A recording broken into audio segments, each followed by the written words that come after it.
ya kivunjifu ya kanuni ambao wanayafanya. Elbogasti, hiki tunachokiona kinaendelea, unaweza kusema kwamba ndio kitu ambacho hata uongozi wa juu wa Yanga wanataka kukiona, kwa sababu kwenye andiko lao la mwisho baada ya kusema hatuwezi kupeleka kesi yetu kwenye mamlaka ambayo hatuna imani nayo, na wakasema jambo hili tunaamini kila mwananchi atalipambania. Yes. Ambacho uongozi unaweza kusema walikuwa wanakitaka, wanaona kinatekelezeka. Maana yake uongozi utakuwa na furaha kwenye msimamo wao kuona wanachama wao wanawa backup kwenye msimamo wa kutocheza. Yes, ni kama waliwasakizia jambo na wamelibeba kama ambavyo achana na hata wanaokwenda majukwaa. Waliwapa jukumu. Yes, kwamba waipambanie. Yes, waipambanie. Achana hata na wazee wanaopewa jukwaa rasmi la club kwa maana ofisini na wanasaidiwa kuita waandishi wa habari kwa ajili ya coverage ya story yao. Lakini njoo huku mtaani kwa watu ambao tunaishi nao, mashabiki tunaishi nao, nyingine ni familia zetu, tunafahamu jinsi ambavyo msimamo wao uko thabiti dhidi ya jambo hilo, lakini nguvu ambayo wanaipata kutoka kwa uongozi ni jambo ambalo katika kushape mpira vyote vinatakiwa vitokee. Mimi ndio engo ambao nimekuwa nikisimamia katika mabadiliko yoyote, ni lazima vitu vitokee ili vibaki kama alama na vibaki kama funzo ama nguvu ya kupiga hatua moja mbele. Ila changamoto inayokuja ni pale ambapo udhibiti wa hizi taasisi ambazo ni wanachama wa mpira wa miguu utakapokushinda.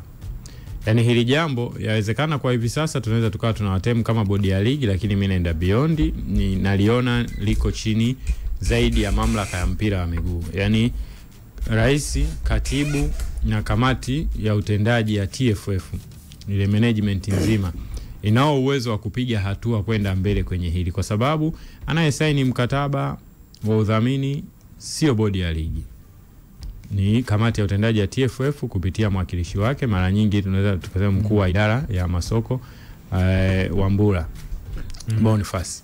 Sasa kama taswira inaharibika, maana yake mwenye wajibu ni TFF.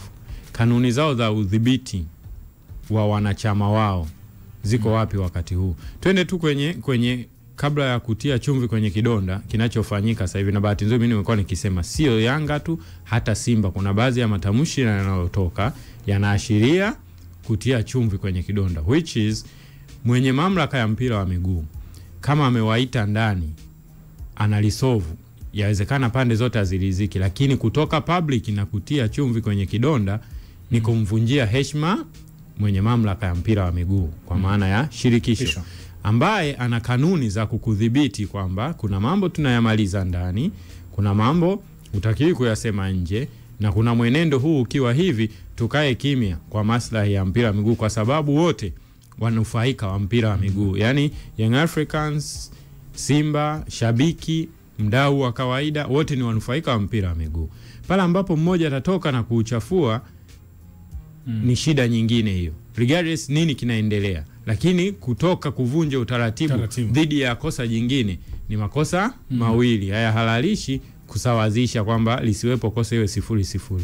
Kinachoendelea kwa hivi sasa, pande zote mbili, yeyote anayekuja kutia chumvi kwenye kidonda cha jambo la tarehe 8 Machi, yote anaharibu taswira ya mpira wa miguu. Mimi ningeshauri TFF ivuke kwa bodi ya ligi kwenye udhibiti wa hili jambo, watumie kanuni zao kudhibiti kwanza hizi taratibu zinazovunjwa baada ya hili jambo kutokea.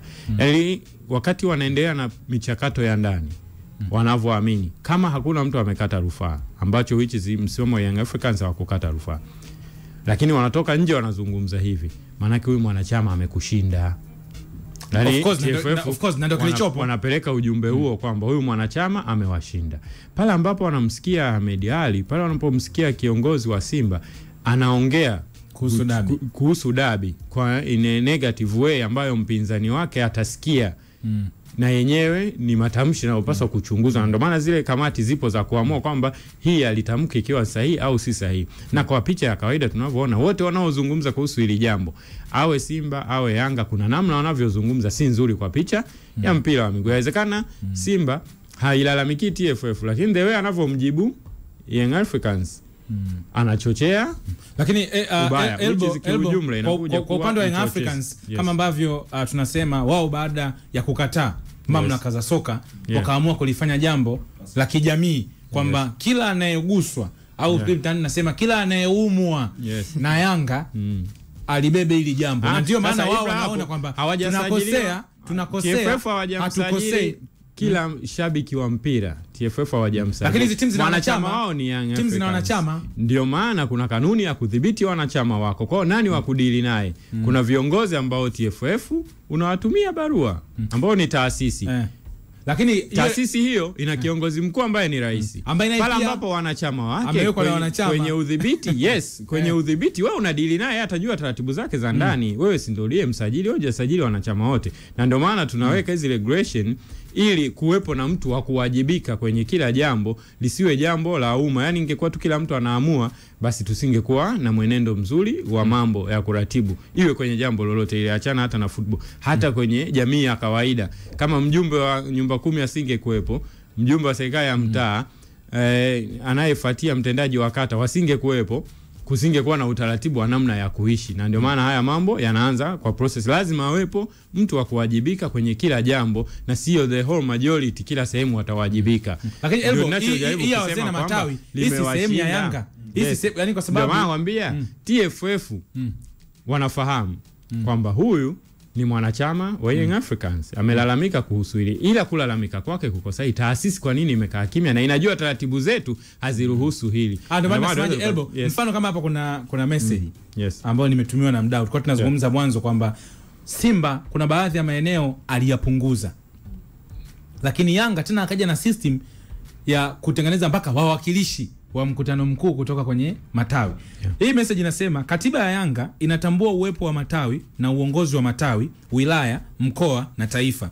Vivyo hivyo katiba ya Yanga inatambua rasmi uongozi wa baraza la wazee kwa kila wilaya, mkoa na taifa. Hii maana yake ni kwamba tamko la wazee na viongozi wa matawi lina baraka toka kwa uongozi wa juu wa Yanga, maana hata mkutano wenyewe umefanyika kwenye makao makuu ya timu hiyo. Ingawa yeye anamaliza kwa kusema kwamba nikionacho ndani ya Yanga kila mtu ni kambale. Huyu ni Hamdani Habibu wa Chakura Bora Manzese. Ndio anasema yani hawa waliokaa jana kikatiba wanatambulika. Maana yake ni sehemu ya timu. Wanaamini wana haki ya kukifanya kile ambacho wamekifanya kwenye kuipambania timu yao.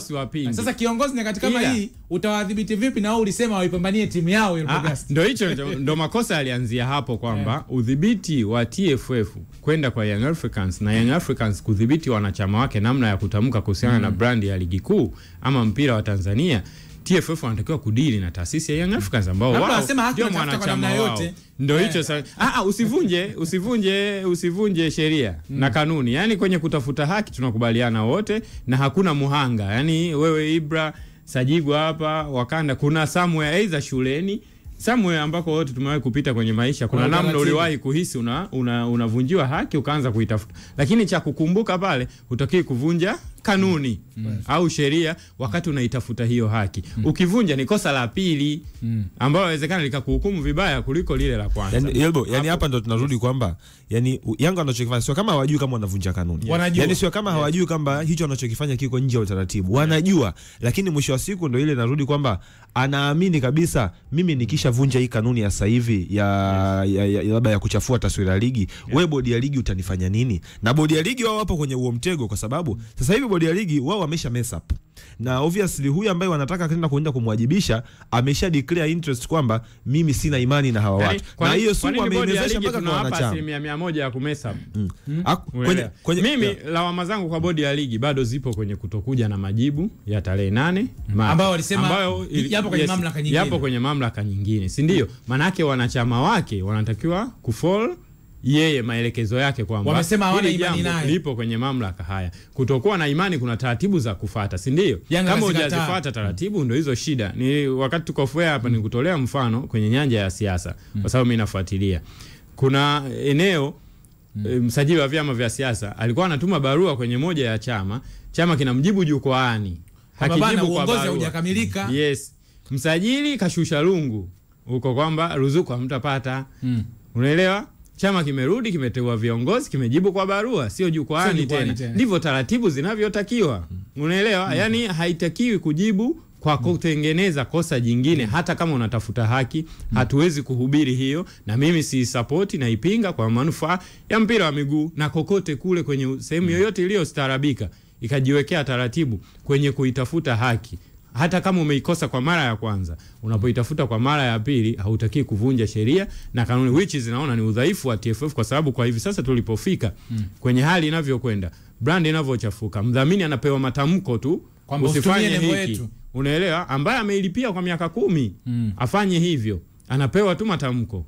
Haujui athari anazopata kwenye biashara yake. Wadau wengine, stakeholders wa mpira wa miguu, kwa nini mshindani labda baada ya miaka 10 ya mdhamini mkuu wa haki za TV, kuna mwingine alikuwa anaiona kama potential aje abidi kwa gharama kubwa zaidi, unampa nafasi ya kuiogopa ligi. Kama ligi ipo kienyeji hivi, mtu tu anaweza akaja kutoa tamko, mimi niingieje? Kwa hiyo inahatarisha manufaa ya mpira wa miguu. Tutarejea mara baada ya mapumziko mafupi. Hii ni kipenga Extra East Africa TV na East Africa Radio. Tupo kwenye jambo la Yanga na picha namna ambavyo ilivyo, na swali ambalo tutaje kuulizana, je, ni nyakati za TFF kutumia mamlaka yao ya juu ya mwisho kwenye kusovu hii changamoto, kwa sababu inaonekana ipo kwenye mikono ya bodi ya ligi kwa kiwango fulani. Je, kuna haja ya kuona mamlaka ya mwisho sasa ya soka kabla ya kwenda huko kina BMT kuchukua hatua? Yupo Nsajigwa Senior, Samuel Rashid Wakanda pamoja na Elbow. Tunarejea mara baada ya mapumziko mafupi. Tupo na mtandao super wa Vodacom.